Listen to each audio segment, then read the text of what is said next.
Salam damai sejahtera buat saudara-saudara dimanapun saudara berada. Kiranya berkat Tuhan selalu menjadi bagian saudara. Pada perjumpaan kali ini kita akan belajar Alkitab tentang penyaliban Yesus Kristus, di mana pada waktu lalu terjadi polemik, tetapi saya berusaha untuk menampilkan apa yang Alkitab katakan tentang rencana penyaliban Yesus Kristus. Penyaliban Yesus Kristus di Golgota adalah rencana Allah atau setan? Inilah bentuk pertanyaan yang dapat menyesatkan kita semua apabila tidak dijelaskan secara alkitabiah. Maksudnya, penjelasan penyaliban harus berdasarkan ayat-ayat Alkitab, yaitu penjelasan secara kronologis dari ayat Alkitab, berurutan sejak ayat Alkitab atau firman Tuhan mengungkapkan rencana penyelamatan manusia melalui penyaliban Yesus Kristus dari kitab Kejadian sampai matinya Yesus Kristus disalib. Bila tidak dijawab secara kronologis dari perjanjian lama dan perjanjian baru, akan timbul kesan bahwa penyaliban Yesus hingga matinya disalib sebagai juru selamat manusia adalah bagian dari rencana setan, atau dengan kata lain, setan juga ikut berjasa dalam penyelamatan manusia melalui kematian Yesus di kayu salib. Apakah benar demikian? Ya, mari kita lihat. Setan tidak punya jasa dalam rencana keselamatan manusia. Alkitab dapat menjelaskan dirinya sendiri akan rencana penyaliban Yesus Kristus, penebusan manusia oleh Allah melalui kematian Yesus Kristus di salib. Penyaliban Yesus Kristus di Golgota adalah rencana Allah atau setan? Garis bawahi kata rencana. Dalam Kamus Besar Bahasa Indonesia, rencana itu sama dengan rancangan atau buram, dalam kurung rangka sesuatu yang akan dikerjakan. Atau dengan bahasa yang saya dapat katakan, rencana adalah tindakan perbuatan atau apa yang akan dilakukan di masa depan untuk mencapai tujuan yang ditetapkan. Kira-kira itu bahasa sederhana. Untuk memahami ini kita harus lihat ada dua hal yang terlibat di sini, ada dua pribadi yang terlibat di sini, yaitu Allah dan setan. Ya, penyaliban Yesus Kristus di Golgota rencana Allah atau setan? Allah dan setan. Ya, kita akan lihat tentang Allah dan firman-Nya dan setan dengan rencananya. Mulai dari Allah dalam 2 Petrus 1:21. Yang terutama harus kamu ketahui ialah bahwa nubuat dalam kitab suci tidak boleh ditafsirkan menurut kehendak sendiri, sebab tidak pernah nubuat dihasilkan oleh kehendak manusia, tetapi oleh dorongan Roh Kudus orang-orang berbicara atas nama Allah. Jadi ini dikatakan firman Tuhan yaitu diinspirasikan kepada orang-orang dengan tuntunan Roh Kudus sehingga mereka bisa menyatakan firman Allah dalam bahasa manusia yang bisa dimengerti oleh manusia dan tidak ditafsirkan berdasarkan apa yang kita inginkan. Ya, tetapi Alkitab dapat menjelaskan sendiri atau firman Tuhan dapat menjelaskan dirinya sendiri. Ayub 11 ayat 7 dan Ayub 36 ayat 26. Dapatkah engkau memahami hakikat Allah, menyelami batas-batas kekuasaan yang Maha Kuasa? Sesungguhnya Allah itu besar, tidak tercapai oleh pengetahuan kita. Jumlah tahunnya tidak dapat diselidiki. Jadi hakikat Allah itu kita tidak dapat memahami. Ya, menyelami batas-batas kekuasaan yang Maha Kuasa kita tidak bisa karena kita manusia fana, manusia berdosa. Kita punya keterbatasan. Ya, Allah itu besar, tidak tercapai pengetahuan kita. Jumlah tahunnya tidak dapat diselidiki. Kapan awalnya? Ya, tidak berawal, kapan akhirnya tidak berakhir. Itulah Allah. Roma 11 ayat 33-34. Alangkah dalamnya kekayaan, hikmat dan pengetahuan Allah. Sungguh tak terselidiki keputusan-keputusannya dan sungguh tak terselami jalan-jalannya.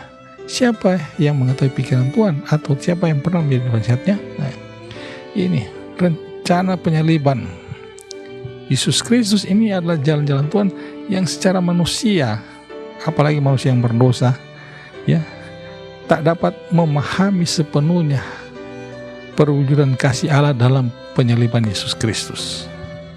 Tetapi Allah itu Maha Pengasih, Dia akan memberikan penjelasan tahap demi tahap agar manusia bisa memahaminya dengan tuntunan Roh Kudus tentunya. Lukas 1 ayat 37 dan pasal 18 ayat 27 mengatakan, sebab bagi Allah tidak ada yang mustahil. Kata Yesus, apa yang tidak mungkin bagi manusia, mungkin bagi Allah. Inilah hakikat Allah. Ya, manusia mustahil. Bagaimana Allah bisa datang dalam wujud manusia lalu mati sebagai manusia? Ya mustahil. Tapi bagi Allah tidak mustahil. Kata Yesus, apa yang tidak mungkin bagi manusia mungkin bagi Allah. Jadi kemungkinan itu tidak ada yang dapat membatasi Allah dalam bertindak dalam rencananya. Para penulis Alkitab mengetahui dan bersaksi tentang fakta bahwa Allah yang menciptakan dunia tidak pernah dibatasi atau diatur oleh ciptaannya, baik manusia, malaikat atau malaikat yang telah jatuh, pemberontak atau setan. Allah memberitahukan masa yang akan datang kepada manusia melalui para nabinya. Ya, nubuatan adalah cara Allah memberitahukan peristiwa yang akan terjadi, bersyarat atau tidak di masa yang akan datang. Firman Tuhan mengatakan, Amos 3:7, sungguh Tuhan Allah tidak berbuat sesuatu tanpa menyatakan keputusannya kepada hamba-hambanya para nabi. Jadi sini menyatakan bahwa Allah itu pengasih dan penyayang terhadap ciptaannya. Ya, dia bertindak tidak sewenang-wenang. Dia beritahukan kepada hamba-hambanya para nabi apa yang akan dia lakukan. Dengan tujuannya untuk kebaikan manusia tentunya. Yeremia 29 ayat 11, sebab aku ini mengetahui rancangan-rancangan apa yang ada pada aku mengenai kamu. Demikian firman Tuhan, yaitu rancangan damai sejahtera dan bukan rancangan kecelakaan, untuk memberikan kepadamu hari depan yang penuh harapan. Jadi itulah rancangan. Ya, rencana penyaliban Yesus Kristus adalah rancangan damai sejahtera, ya, yang memberikan harapan kepada manusia yang sudah berdosa agar dapat hidup kekal melalui penyaliban Yesus Kristus. Jika manusia percaya, maka akan menjadi bagian daripada mereka, yaitu hidup kekal. Inilah rencana damai sejahtera. Sedangkan setan memiliki rancangan kecelakaan, rancangan membinasakan, ya, rancangan memusnahkan. Katakanlah demikian. Mari kita lihat Daniel 2:28. Tetapi di sorga ada Allah yang menyingkapkan rahasia-rahasia. Ia telah memberitahukan kepada Tuanku Raja Nebukadnezar apa yang akan terjadi pada hari yang akan datang. Jadi Allah pun berbicara kepada orang yang tidak percaya kepadanya. Tetapi ada hamba Allah, Nabi Allah akan membantu menjelaskan apa yang Allah katakan kepada Raja Nebukadnezar yang tidak percaya Allahnya Daniel. Ya, sehingga dia dapat mengerti, ya, bahwa masa depan telah diungkapkan kepadanya. Ya, sejarah dunia telah dinyatakan kepada Nebukadnezar melalui hambanya Nabi Daniel. Bagaimana tentang setan dan rencananya? Nah, mari kita lihat apa yang dikatakan firman Tuhan tentang setan. Yohanes 8 ayat 4, iblis telah menjadi bapamu dan kamu ingin melakukan keinginan-keinginan bapamu. Ia adalah pembunuh manusia sejak semula. Jadi iblis atau setan ini pembunuh manusia sejak semula. Dia tidak hidup dalam kebenaran, sebab di dalam dia tidak ada kebenaran. Apabila ia berkata dusta, ia berkata atas kehendaknya sendiri, sebab ia adalah pendusta, bapa segala pendusta. Jadi iblis ini atau setan ini pembunuh manusia sejak semula, dan dia adalah pendusta. Bagaimana ini terjadi? Kita akan lihat dalam pelajaran ini, ya. Alkitab akan mengatakan dalam Kejadian 3:1, adapun ular ialah paling cerdik dari segala binatang di darat yang dijadikan oleh Tuhan Allah. Ular itu berkata kepada perempuan itu, tentulah Allah berfirman, semua pohon dalam taman ini jangan kau makan buahnya.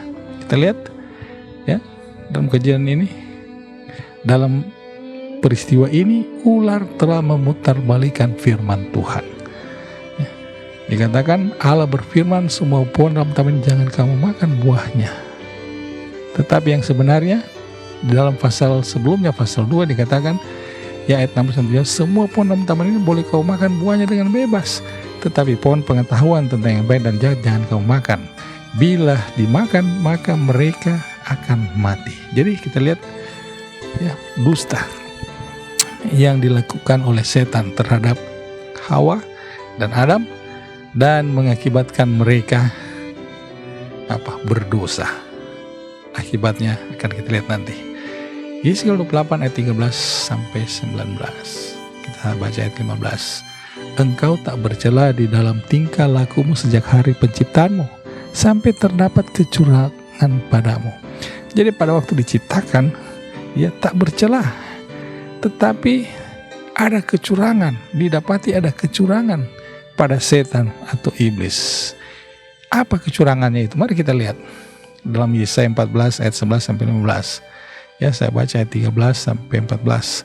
Engkau yang tadinya berkata dalam hatimu, aku akan naik ke langit, aku hendak mendirikan tahtaku mengatasi bintang-bintang Allah.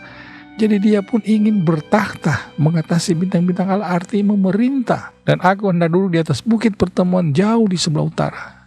Aku hendak naik mengatasi ketinggian awan-awan, hendak menyamai yang maha tinggi. Sudah bisa bayangkan, ini rencana. Dia ingin jadi Allah. Ia ingin mengatasi segala alam semesta ini. Ya. Padahal dia bukan pencipta, dia ciptaan. Ini kecurangan yang ada di dalam pikirannya, dalam hatinya. Setan tidak mengetahui masa yang akan datang dan ia tidak dapat membaca pikiran manusia, tetapi dia dapat membaca bahasa tubuh manusia dengan tepat dan membisikkan godaan.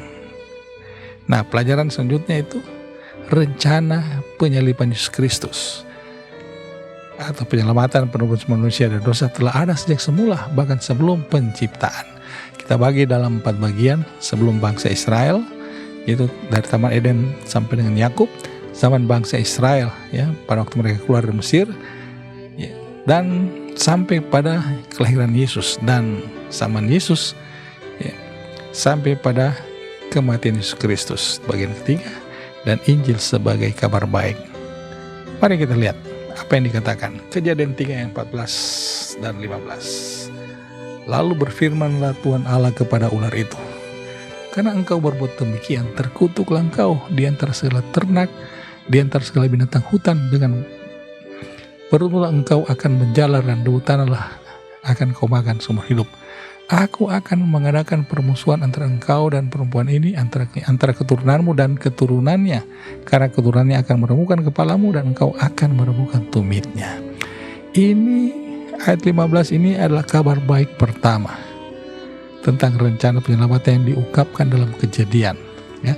Dan di sini katakan ular ini jadi terkutuk. Jadi ular ini terkutuk, ya. Jadi dia membawa label kutukan karena dia telah menyesatkan manusia pertama. Ular melambangkan setan yang terkutuk dia karena dia menyesatkan manusia. Kejadian 3:1.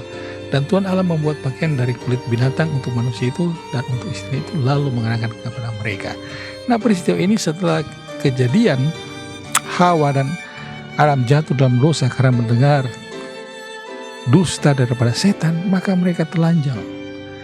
Ya, kemuliaan Allah itu hilang dan mereka menganyam dedaunan untuk menutupi tubuh mereka.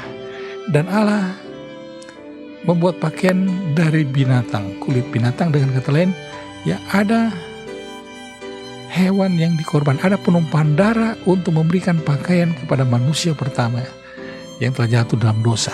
Pakaian ini dalam Alkitab melambangkan karakter atau tabiat. Tuhan mempraktekkan, menunjukkan kepada mereka, ya, bahwa akibat dosa ada terjadi penumpahan darah, dan pada saat yang sama kematian spiritual menjadi bahagian Adam dan Hawa. Akibat dari kematian spiritual itu karena pelanggaran akan perintah Tuhan, ya, akibat dosa itu, maka kematian secara jasmani menyusul kepada kehidupan mereka sampai pada saat ini. Itulah akibat, ya, yang membuat setan membunuh manusia karena melanggar perintah Allah pada awal mula penciptaan mereka. Hamil Abraham dan Ishak dan Yakub mempraktikkan sistem korban. Kita lihat Kejadian 4. Habel juga mempersembahkan korban persembahan dari anak sulung kambing dombanya, yakni lemak-lemaknya, maka Tuhan mengindahkan Habel dan korban persembahannya. Habel mempraktekkan sistem korban ini karena belajar dari orang tuanya. Dan itu pun dipraktekkan sampai kepada Abraham, Ishak, Yakub, dan seterusnya, dan sampai pada zaman orang Israel.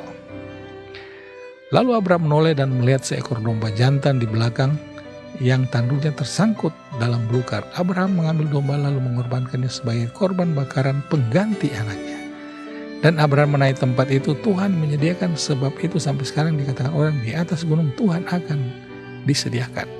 Jadi sudah lihat, ya, untuk menyelamatkan Ishak, maka ada domba jantan harus jadi korban.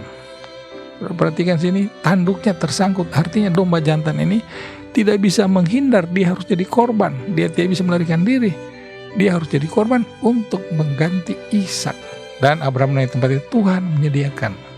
Sampai sekarang dikatakan orang di atas gunung Tuhan akan disediakan. Di atas bukit Golgota, Tuhan menyediakan pendamaian bagi umat manusia. Jadi ini gambaran, ya, tahap demi tahap Tuhan sudah ungkapkan kepada saudara dan saya di dalam Alkitab tentang penyaliban. Kemudian bangsa Israel bagian kedua saat hendak keluar dari Mesir dalam Keluaran 12, ya, mereka diperintahkan untuk membuat korban Paskah, simbol atau gambaran penyelamatan atau penebusan manusia atau Israel jasmani dari perhambaan secara fisik dan perhambaan secara spiritual, karena terlanjur banyak di sana yaitu Allah-Allah, ya, dewa-dewa yang mengelilingi kehidupan mereka di sana. Oleh sebab itu Allah perintahkan kepada mereka untuk keluar dengan suatu syarat untuk bebas, yaitu mengadakan korban Paskah. Keluaran 12 ayat 3 sampai 7. Katakanlah kepada segenap jemaat Israel, pada tanggal 10 bulan ini diambillah oleh masing-masing seekor anak domba menurut kaum keluarga. Seekor anak domba untuk tiap-tiap rumah tangga. Anak domba itu harus jantan, tidak bercela, berumur setahun. Kamu boleh ambil domba atau kambing. Kamu harus mengurungnya sampai hari yang ke-14 bulan ini. Lalu seluruh jemaat Israel berkumpul harus menyembelih pada waktu senja. Kemudian darahnya haruslah diambil sedikit dan dibubuhkan pada kedua tiang pintu pada ambang atas, pada rumah di mana orang memakannya. Jadi kita perhatikan anak domba tidak bercela, disembelih waktu senja, dan darahnya dibubuhkan pada tiang pintu dan ambang atas pintu. Ya, ini salah satu syarat agar mereka terlepas dari kutuk dosa kematian anak sulung yang terjadi di Mesir. Sehingga mereka bisa apa? Terbebas. Nah, darah inilah yang menjadi tanda kelepasan bagi orang Israel. Dan itu juga menjadi tanda bagi saudara dan saya. Darah adalah tanda penebusan saudara dan saya. Kita akan lihat, Alkitab akan mengatakan selanjutnya. Sistem korban sejak di Taman Eden sampai pada waktu orang Israel hendak keluar dari Mesir atau Paskah telah dipraktekkan, kemudian dilembagakan dalam sistem upacara korban pada Ka'bah di kaki Gunung Sinai atas perintah Allah dalam Quran 25. Nah, kita dapat melihat dalam kitab Imamat, ya, adalah penjelasan petunjuk sistem korban. Penumpahan darah hewan korban yang dilakukan oleh tangan orang berdosa langsung. Jadi orang berdosa datang ke Ka'bah menyembelih hewan dan imam yang melayani itu ya menadah, ya menampung darah itu untuk bikin korban pendamaian. Dalam kitab Imamat contohnya pasal 4 dan 16 adalah gambaran dari apa yang akan terjadi kepada Yesus sebagai juru selamat manusia. Jadi sistem korban ini mengarah kepada Yesus Kristus sebagai korban yang sesungguhnya yang dipraktikkan oleh orang Israel pada zaman itu. Bilangan 21 ayat 9. Lalu Musa membuat ular tembaga dan menaruhnya pada sebuah tiang, maka jika seseorang dipagut ular itu dan dia memandang kepada ular tembaga itu, tetaplah hidup. Kita lihat ular ini, tembaga ditinggikan akibat pemberontakan, ya, atau keberdosaan orang Israel di padang belantara. Mereka dipagut oleh ular, dan siapa yang memandang ular itu, mereka akan tetap hidup. Ular tembaga yang ditinggikan itu tidak memiliki kuasa untuk menghidupkan orang Israel. Tetapi firman, perintah yang diucapkan Allah, memandang, dituruti, akan memberikan kehidupan kepada orang Israel. Ya, jadi ular yang tinggi itu lambang kutuk yang terjadi pada saat itu, di mana mereka dipagut ular. Itulah kutuk. Ya, jadi pandang itu kutuk, itulah yang menyebabkan mereka menderita. Lalu Allah berfirman untuk lihat. Jadi menuruti perintah Allah akan memberikan kehidupan kepada orang Israel pada saat itu. Lalu Ulangan 21 ayat 23 mengatakan, maka janganlah mayat dibiarkan semalam-malam pada tiang itu, tetapi haruslah engkau menguburkan dia pada hari itu juga, sebab seorang yang digantung terkutuk oleh Allah. Nah, kita lihat dia punya kesejajaran. Ular yang ditinggikan, ular itu kutuk. Orang yang digantung, ya, dikutuk oleh Allah. Nah, ini mengarah, ya, penjelasan Alkitab ini tahap demi tahap mengarah kepada Yesus Kristus. Daniel 2 ayat 31 dan 3 katakan, "Ya Raja, Tuanku melihat suatu penglihatan yang sebuah patung yang amat besar. Patung ini tinggi, berkilau-kilauan, luar biasa tegak di hadapan Tuanku dan tampak mendahsyatkan." Saya ringkas dari kepala dari emas tua, yaitu melambangkan Babylon, dada dan lengan dari perak, itu Persia dan Madai Persia, perut dan pinggang dari tembaga, itu Greek atau Yunani, pahanya dari besi, itu Roma kekafiran. Sampai pada zaman Yesus, kakinya sebagian dari besi dan sebagian tanah liat, itu terpecahnya kerajaan Roma kekafiran menjadi negara-negara Eropa sekarang. Ini adalah gambaran dari apa yang dilihat oleh Nebukadnezar, ya, dan dijelaskan oleh Daniel, bagaimana Allah mengungkapkan sejarah dunia kepada Nebukadnezar di saat dia berada di puncak kekuasaannya. Daniel 2 ayat 45, "Tepat seperti yang Tuhan kulihat bahwa tanpa perbuatan tangan manusia sebuah batu terungkit lepas dari gunung dan meremuk besi, tembaga, tanah liat, perak, dan emas itu. Allah yang maha besar telah memberitahukan kepada Tuanku Raja apa yang akan terjadi di kemudian hari." Jadi Allah memberikan mimpi kepada Nebukadnezar yang tidak percaya Allah yang hidup, ya, tetapi ada hambanya di situ, Daniel, yang dapat memberikan penjelasan kepada Nebukadnezar sehingga dia mengerti dan dia mengakui Allah. Itulah Allah, ya, yang begitu besar kasihnya menyatakan akan rencana yang apa akan terjadi di masa depan. Daniel 9 ayat 23 dan 25. "Ketika engkau mulai menyampaikan permohonan, keluarlah suatu firman, maka aku datang untuk memberitahukannya kepadamu, sebab engkau sangat dikasihi. Jadi camkanlah firman itu dan perhatikanlah penglihatan itu. 70 kali 7 masa telah ditetapkan atas bangsamu dan atas kotamu yang kudus, untuk melenyapkan kefasikan, untuk mengakhiri dosa, untuk menghapuskan kesalahan, untuk merentangkan keadilan yang kekal, untuk menggenapkan penglihatan dan nabi, untuk mengurapi yang maha kudus." Jadi mengurapi yang maha kudus. "Maka ketahuilah dan pahamilah dari saat firman itu keluar, yakni bahwa Yerusalem akan dipulihkan dan dibangun kembali sampai pada kedatangan seorang yang diurapi, seorang raja. Ada 7 kali 7 masa dan 62 kali 7 masa. Lamanya kota itu dibangun kembali dengan tanah lapang dan paritnya, tetapi di tengah-tengah kesulitan." Kita lihat, ya, 70 kali 7 masa ini terdiri dari 7 kali 7 masa dan 62 kali 7 masa. Masih ada kurang 1 kali 7 masa, ya, seorang yang diurapi. Kita lihat dalam ayat selanjutnya 26-27. Sesudah ke 62 kali 7 masa, artinya sesudah itu ada dikatakan akan disingkirkan seorang yang telah diurapi, padahal tidak ada salahnya apa-apa. Maka datanglah rakyat sedang raja memusnahkan kota dan tempat kudus itu. Tetapi raja itu akan menemui ajalnya dalam air bah, sampai pada akhir zaman akan ada peperangan dan permusnahan, seperti yang telah ditetapkan. Yang diurapi artinya Mesias, Mesaya, seorang yang diurapi adalah Mesias. Jadi sudah ada gambaran di sini. Raja itu membuat perjanjian menjadi berat bagi banyak orang selama 1 kali 7 masa. Pada pertengahan 7 masa itu ia akan menghentikan korban sembelihan dan korban santapan di atas sayap kekejian. Jadi kita lihat setelah ke 62 kali 7 masa ada 1 kali 7 masa, di mana di pertengahan 7 masa itu ia akan menghentikan korban sembelihan atau korban santapan.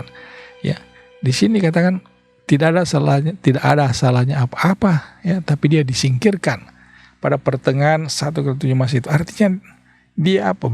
Dia mati, dia berkorban.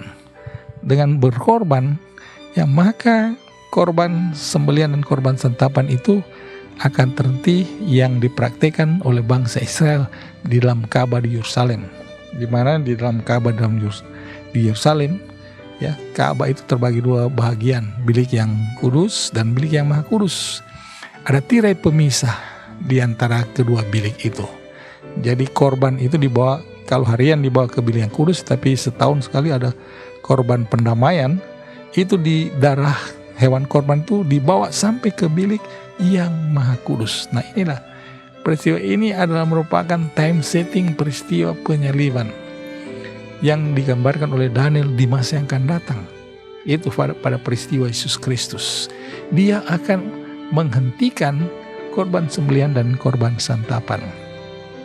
Ini adalah gambarannya tentang 7 kali 70 masa, ya.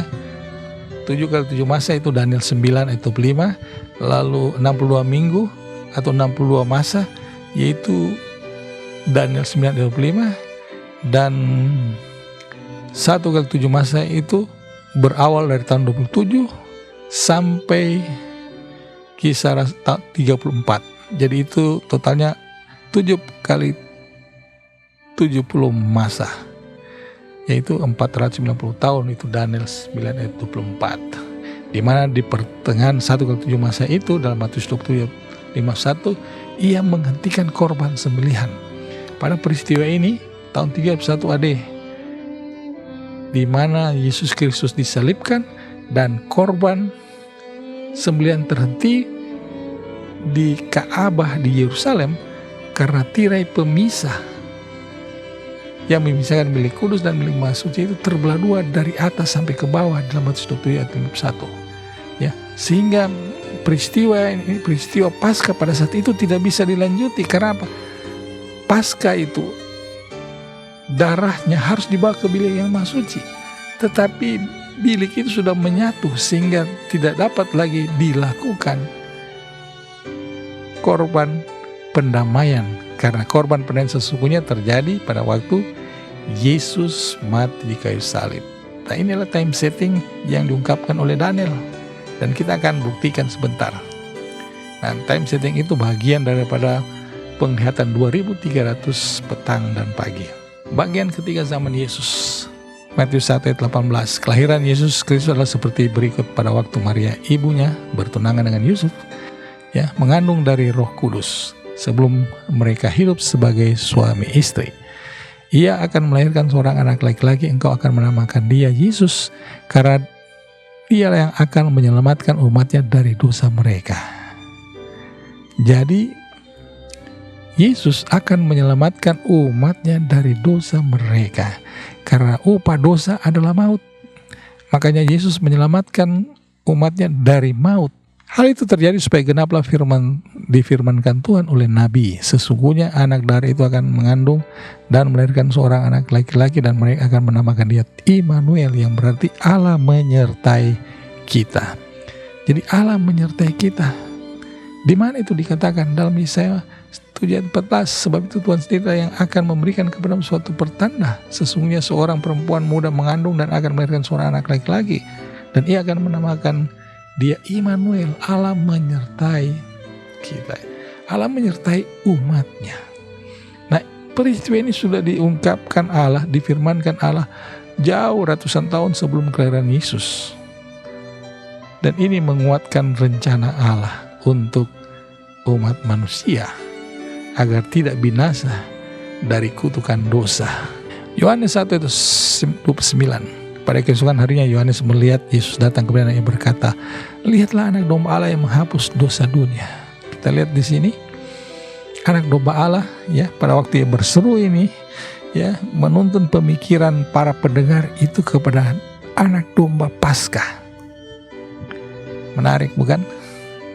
Anak domba Paskah, anak domba Allah, anak domba Paskah yang simbol pengampunan. Anak domba Allah adalah pengampunan yang sesungguhnya. Yohanes 3 ayat 14-15. Dan sama seperti Musa meninggikan ular di padang gurun, demikian juga anak manusia harus ditinggikan, supaya setiap orang yang percaya kepadanya beroleh hidup yang kekal. Jadi Yesus pun mengutip peristiwa yang terjadi pada orang Israel di padang belantara, di mana mereka dipagut ular, dan Musa diperintahkan untuk meninggikan ular yang simbol daripada kutuk itu, supaya setiap orang yang menuruti perintah, percaya perintah Tuhan akan tetap hidup. Demikian juga anak manusia, ya, dia akan ditinggikan, artinya ditinggikan di atas salib. Siapa yang percaya kepadanya beroleh hidup yang kekal.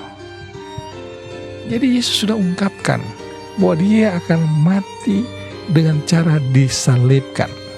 Pemberitahuan kematiannya oleh Yesus sendiri, mulai dari Matius pasal 16, untuk pertama kali dia katakan dia akan mati. Matius 17 demikian pula, dan Matius 20 yang ketiga, sekarang kita pergi ke Yerusalem, ayat 18 dan 19. Anak manusia akan diserahkan kepada imam-imam kepala dan ahli Taurat, dan mereka akan menjatuhi dia hukuman mati. Jadi para pemuka agama, imam-imam kepala akan menjadi hukuman mati. Jadi kita lihat ya, bagaimana perilaku mereka itu menunjukkan mereka bukan pemimpin spiritual yang sesungguhnya. Ayat 19, dan mereka menyerahkan dia kepada bangsa yang tidak mengenal Allah supaya diolok-olok, disesat dan disalibkan. Dan pada hari yang ketiga akan dibangkitkan.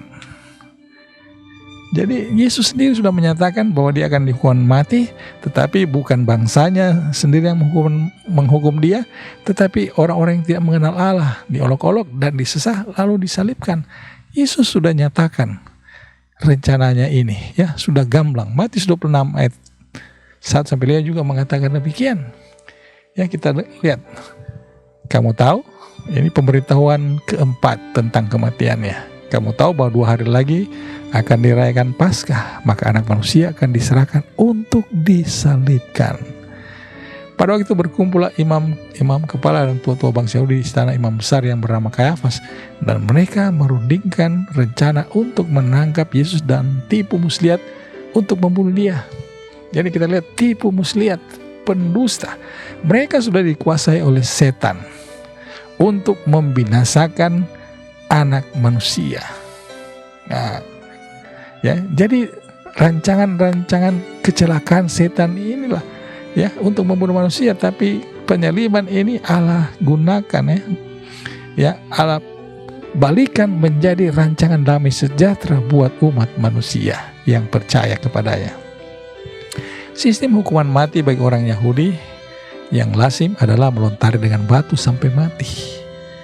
Ya, ini bisa dilihat dalam buku Imamat pasal 4. Dan sistem hukuman mati bagi kerajaan Roma kekafiran salah satunya adalah penyaliban. Karena penyaliban ini digunakan sebagai teror buat daerah jajahan mereka agar orang tidak memberontak, penduduk tidak memberontak. Ya, penduduk yang dijajah tidak memberontak karena hukuman penyaliban ini dilakukan di depan publik, ya, di tempat-tempat strategis, sehingga itu menjadi teror setiap orang. Ya, karena di tempat strategis orang dapat melihat kengerian itu, dan itu mencegah mereka untuk memberontak terhadap kekaisaran Romawi. Itulah tujuan utama. Anda bisa baca sejarah pada waktu kejatuhan Yerusalem pun demikian. Di luar tembok Yerusalem itu banyak salib-salib, ya, mengelilingi kota itu, ya, orang-orang yang digantung. Lukas 5 ayat 20-21. Ketika Yesus melihat iman mereka, berkatalah ia, hai saudara, dosamu sudah diampuni. Tetapi ahli Taurat dan orang-orang Farisi berpikir dalam hatinya, siapakah orang yang menghujat Allah? Ya, jadi mereka marah karena Yesus mengatakan dosanya sudah diampuni. Mereka pikir dia telah menghujat Allah. Ya, hanya Allah yang dapat mengampuni dosa. Lalu Yohanes 8 ayat 56 dan 59, peristiwa tentang Yesus katakan bahwa Abraham bapakmu bersukacita, bahwa ia akan melihat hariku, dan ia telah melihatnya dan ia bersukacita. Maka kata orang-orang Yahudi kepadanya, umurmu belum sampai 50 tahun dan engkau telah melihat Abraham. Kata Yesus kepada mereka, aku berkata kepada-mu, sesungguhnya sebelum Abraham jadi, aku telah ada. Lalu mereka mengambil batu untuk melempar dia, tetapi Yesus menghilang dan meninggalkan bait Allah. Kata aku telah ada, ya, di dalam bahasa teologi pada saat itu dikatakan ego eimi, artinya dia kekal, dia sudah ada dan terus ada, kontinuitas, tidak berawal, tidak berakhir. Ya, sehingga membuat orang Israel marah untuk melempar dia dengan batu. Hanya Allah yang punya hakikat seperti itu. Yang dia menyamakan dirinya sama dengan Allah. Lukas 22:1-4. Hari raya roti tidak beragi yang disebut Paskah sudah dekat. Imam-imam kepala dan ahli Taurat mencari jalan bagaimana mereka dapat membunuh Yesus, sebab mereka takut kepada orang banyak. Maka masuklah iblis ke dalam Yudas bernama Iskariot, seorang dari 12 murid itu. Lalu pergilah Yudas kepada imam-imam kepala dan kepala-kepala pengawal bait Allah, dan berunding dengan mereka bagaimana dapat menyerahkan Yesus kepada mereka. Jadi kita lihat sini, ya, mereka merencanakan jahat, ya. Tidak ada kebenaran dalam mereka sama. Oleh sebab itu dalam Yohanes 8 tadi kan iblis telah menjadi bapa mereka. Karena apa? Tidak ada kebenaran, dusta, pembunuh manusia sejak awal. Matius 26. Atau kau sangka bahwa aku tidak dapat berseru kepada Bapakku supaya ia segera mengirim lebih dari 12 pasukan malaikat membantu aku? Jika begitu, bagaimana akan digenapi yang tertulis dalam kitab suci yang mengatakan bahwa harus terjadi demikian? Jadi pada waktu Yesus ditangkap di taman Getsemani, dia bisa melepaskan diri, tetapi dia tidak lakukan itu. Karena apa? Itu akan menggenapi nubuatan yang ditulis dalam kitab suci. Harus terjadi demikian. Yesus tidak bisa melarikan diri, ya. Yesus tidak menyerupakan orang lain untuk jadi korban. Dia tidak lakukan itu. Ya, sama dengan Abraham mendapatkan domba jantan yang tanduknya tersangkut di belukar. Domba itu tidak bisa melarikan diri, dia harus jadi korban untuk menyelamatkan Ishak. Demikian juga Yesus. Yesus tidak bisa melarikan diri, tidak mau melarikan diri. Apa yang tertulis dalam kitab suci, ya, harus terjadi demikian untuk menyelamatkan umat dari dosa mereka. Lukas 22 katanya, jikalau engkau adalah Mesias, katakanlah kepada kami. Jawab Yesus, sekalipun aku mengatakannya kepada kamu, namun kamu tidak akan percaya, dan sekalipun aku bertanya sesuatu kepadamu, namun kamu tidak akan menjawab. Mulai sekarang anak manusia sudah duduk di sebelah kanan Allah yang Maha Kuasa. Kata mereka semua, kalau begitu engkau ini anak Allah? Jawab Yesus, kamu sendiri mengatakan bahwa akulah anak Allah.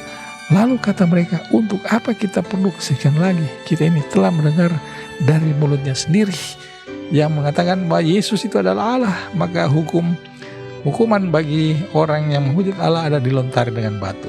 Matius 27. Ketika hari mulai siang, semua imam, kepala dan tua-tua bangsa Yahudi berkumpul dan mengambil keputusan untuk membunuh Yesus. Mereka membelenggu dia lalu membawanya dan menyerahkan kepada Pilatus, wali negeri itu. Lukas 23. Lalu bangkitlah seluruh sidang itu dan Yesus dibawa menghadap Pilatus. Di situ mereka mulai menuduh dia, katanya, telah kedapatan oleh kami bahwa orang ini menyesatkan bangsa kami dan melarang membayar pajak kepada Kaisar, dan tentang dirinya ia mengatakan bahwa ia adalah Kristus, yaitu Raja. Pilatus bertanya kepadanya, engkaukah raja orang Yahudi? Jawab Yesus, engkau sendiri mengatakannya. Kata Pilatus kepada imam-imam kepala dan seluruh orang banyak itu, aku tidak mendapati kesalahan apapun pada orang ini. Jadi kita lihat mereka membawa Yesus dengan tuduhan awal yang mereka pikir yang harus dihukum mati adalah menghujat Allah. Dia samakan diri dengan Allah. Tetapi sampai di hadapan Pilatus, ya, tuduhan mereka itu berubah bahwa Yesus ini melakukan kudeta, subversif, pemberontakan secara politis. Ya, tetapi Pilatus tidak mendapati kesalahan apapun pada diri Yesus. Yohanes 19 ayat 6-7. Ketika imam kepala dan penjaganya itu melihat dia, berteriaklah mereka, salibkan dia, salibkan dia. Kata Pilatus kepada mereka, ambillah dia dan salibkan dia, sebab aku tidak mendapat kesalahan apapun padanya. Jawab orang Yahudi itu kepadanya, kami mempunyai hukum dan menurut hukum ia harus mati, sebab ia menganggap dirinya sebagai anak Allah. Imam 4:16, siapa yang menghujat nama Tuhan pasti dihukum mati dan dilontari dengan batu oleh seluruh jemaah itu, baik orang asing maupun orang Israel asli. Bila ia menghujat nama Tuhan haruslah dihukum mati. Jadi kita lihat, ya, hukuman mati itu harus dilakukan, ya. Pilatus katakan, Yohanes 18 katakan, ambillah dia dan hakimilah menurut hukum Tauratmu. Kata orang Yahudi itu, kami tidak dibolehkan membunuh seseorang. Kita lihat, ya, kebingungan pemimpin-pemimpin agama. Mereka jatuh hukuman mati, mereka tidak dapat lakukan itu. Pilatus katakan, silakan ambil menurut hukumlah dia, tetapi mereka tidak mau membunuhnya, ya. Tetapi pada peristiwa lain mereka lakukan itu. Pada peristiwa Stefanus, mereka lontari Stefanus dengan batu. Markus 15, Pilatus menjawab mereka dan bertanya, apakah kamu hendaki supaya kubebaskan raja orang Yahudi ini? Ia memang mengetahui bahwa imam-imam kepala telah menyerahkan Yesus karena dengki. Pilatus sekali lagi menjawab dan bertanya kepada mereka, jika begitu, apakah yang harus kuperbuat dengan orang yang kamu sebut raja orang Yahudi ini? Maka mereka berteriak lagi katanya, salibkan dia. Lalu Pilatus berkata kepada mereka, tetapi kejadian apakah yang telah dilakukannya? Namun mereka makin keras berteriak, salibkan dia. Dan oleh karena Pilatus ingin memuaskan hati orang banyak itu, ia membebaskan Barabas bagi mereka, tetapi Yesus disesah, lalu diserahkan untuk disalibkan. Setelah penyaliban, dalam Markus 15, pada jam 12, kegelapan meliputi seluruh daerah itu dan berlangsung sampai jam 3. Lalu berserulah Yesus dengan suara nyaring dan menyerahkan nyawanya. Ketika itu tabir bait suci terbelah dua dari atas sampai ke bawah. Waktu kepala pasukan yang berdiri berhadapan dengan dia melihat matinya demikian, berkata, lihat, sungguh orang ini adalah anak Allah. Jadi kita lihat sejak hari Yesus mati, tabir bait suci terbelah dua. Terbelahnya tabir bait suci ini yang menyatukan bilik yang ada di Ka'bah itu menjadi satu bilik, maka korban Paskah tidak dapat dilakukan karena tidak ada bilik yang maha suci lagi pada saat itu. Penggenapan dari peristiwa time setting yang difirmankan Tuhan dalam Daniel pasal 9 ayat 23 sampai 27 tadi.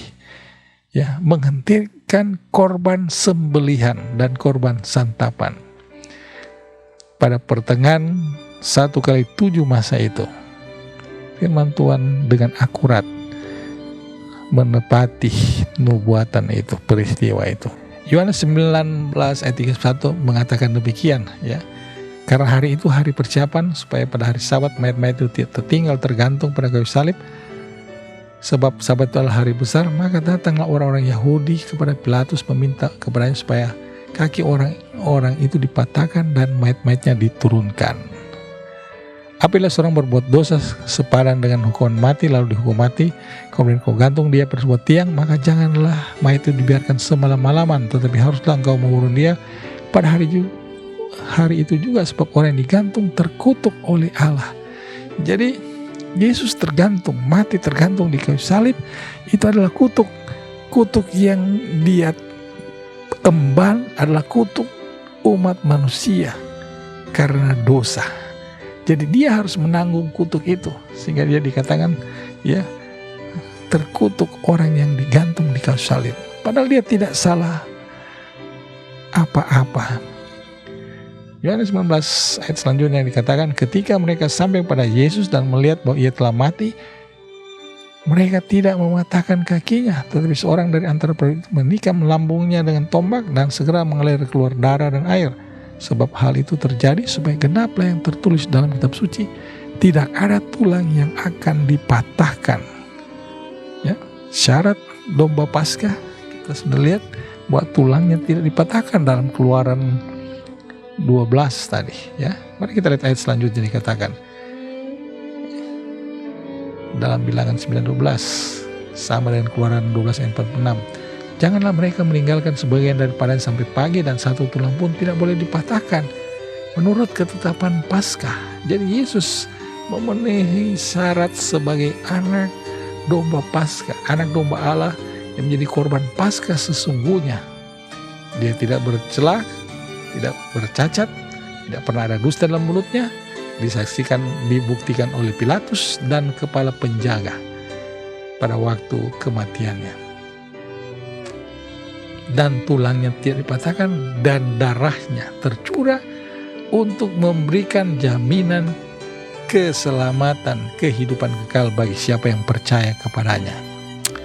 Filipi 2 ayat 8, dan dalam keadaan sebagai manusia ia telah merendahkan dirinya dan taat sampai mati, bahkan sampai mati di kayu salib. Ibrani 9:20, dan hampir segala sesuatu disucikan menurut hukum Taurat dengan darah.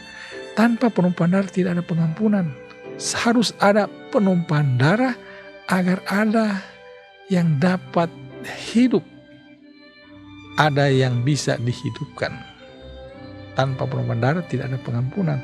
Jadi harus ada penumpahan darah.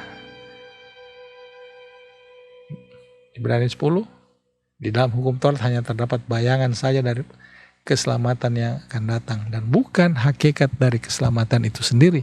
Karena itu dengan korban yang sama setiap tahun terus-menerus dipersembahkan, hukum Taurat tidak mungkin menyempurnakan mereka yang datang mengambil bagian dalamnya. Tetapi justru korban-korban itu setiap tahun orang diperingatkan akan adanya dosa. Jadi praktek korban sembelihan itu untuk mengingatkan dosa. Sebab tidak mungkin darah lembu jantan, darah domba jantan menghapus dosa. Ya, kalau darah domba dan lembu jantan bisa menghapuskan dosa, ya, nilai kedua hewan itu lebih tinggi daripada saudara dan saya sebagai manusia cipta manusia. Tetapi itu tidak hanya, itu hanya lambang mengingatkan akan adanya dosa. Kolose 2:17, sesungguhnya ini hanyalah bayangan dari apa yang harus datang. Sedang wujudnya ialah Yesus Kristus. Itu upacara korban itu adalah bayangan. Yang wujudnya adalah Yesus Kristus yang mati di kayu salib. Tipe dan antitipe menyatu. Ibrani 9 ayat 14. Betapa lebihnya darah Kristus yang oleh roh yang kekal telah mempersembahkan dirinya sendiri kepada Allah sebagai persembahan yang tak bercacat, akan menyucikan hati nurani kita dari perbuatan-perbuatan yang sia-sia, supaya kita dapat beribadah kepada Allah yang hidup. Dengan mempersembahkan dirinya, maka saudara dan saya yang percaya kepadanya bisa beribadah kepada Allah yang hidup. 1 Petrus 1:10, ia telah dipilih sebelum dunia dijadikan. Jadi rencana Allah itu sebelum manusia jatuh dalam dosa sudah disiapkan. Karena Allah Maha mengetahui, Allah tahu akan peristiwa yang akan terjadi di kemudian hari. Allah begitu pengasih dan penyayang, bertindak tidak sewenang-wenang. Kisah Rasul 2 ayat 3. Dia yang diserahkan Allah menurut maksud dan rencananya telah kamu salibkan dan kamu bunuh oleh tangan bangsa-bangsa durhaka. Jadi maksud dan rencana Allah. Kata rencana kan tindakan perbuatan yang akan dilakukan untuk mencapai tujuan di masa yang akan datang. Inilah maksud rencana Allah, sudah dinyatakan dalam kematian Yesus Kristus. Kisah 4:8, untuk melaksanakan segala sesuatu telah engkau tentukan. Jadi Yesus itu telah ditentukan, ya. Dan Yesus tidak mau menghindar, dia harus jalani itu. Walaupun dalam pergumulan di Taman Getsemani, ya, secara manusia dia berseru, tetapi dia tidak menghindar. Ibrani 10 ayat 9-10. Dan kemudian katanya, sungguh aku datang untuk melakukan kehendak-Mu. Yang pertama yang hapuskan supaya menegakkan yang kedua. Yang pertama adalah lambang, yang kedua dirinya sendiri, bukan lambang tetapi yang sesungguhnya, korban pendamaian. Dan karena kehendaknya inilah kita telah dikuduskan satu kali untuk selama-lamanya oleh persembahan tubuh Yesus Kristus. Oleh tubuhnya kita apa? Dikuduskan. Kolose 2:14, dengan menghapuskan surat hutang yang oleh ketentuan hukum mendakwa dan mengancam kita, dan ditiadakannya dengan memakulkannya pada kayu salib. Surat hutang, jadi periode manusia dari sejak Adam sampai pada waktu Yesus disalibkan itu dihapuskan, sudah terbayar. Jadi Yesus sudah membayar, dan saudara saya ini sudah dibayar uang muka, katakanlah demikian, ya, sudah dibayar di depan akan keselamatan itu. Ya, tinggal bagaimana saudara dan saya harus mempertahankan itu, tetap setia dan percaya kepada Yesus. Karena kita sudah ditebus sebelum kita menyadarinya itu. 1 Korintus 1:23-24, tetapi kami memberitakan Kristus yang disalibkan untuk orang-orang Yahudi satu batu sandukan, dan untuk orang-orang bukan Yahudi satu kebodohan. Tetapi untuk mereka yang dipanggil, baik orang Yahudi maupun orang bukan Yahudi, Kristus adalah kekuatan Allah dan hikmat Allah. Jadi saudara-saudara, apa yang saudara bisa dapat dari pelajaran yang singkat ini, dari ayat-ayat Alkitab yang saya bagikan kepada saudara, ya, bahwa Allah merencanakan penyaliban itu untuk rancangan damai sejahtera buat saudara dan saya, yaitu untuk hidup kekal. Tetapi setan, ya, rancangannya itu rancangan kecelakaan. Dia membunuh manusia pertama dengan menipu. dengan menipu manusia tersesat dengan tipuannya, maka kemuliaan Allah hilang, ya. Maka secara spiritual kematian spiritual terjadi. Setelah kematian spiritual terjadi, menyusul kematian jasmani Adam dan Hawa. Tetapi Yesus datang untuk mengembalikan hal itu. Ya, dia menebus manusia, menghapus dosa-dosa itu dengan kematiannya dan kebangkitannya. Itulah rencana penyaliban Yesus Kristus, rencana damai sejahtera. Tetapi setan rancangan kecelakaan ingin membinasakan manusia, menyesatkan manusia. Kiranya firman Tuhan ini bisa menjadi bagian kekuatan iman percaya saudara saya. Tuhan memberkati. Amin.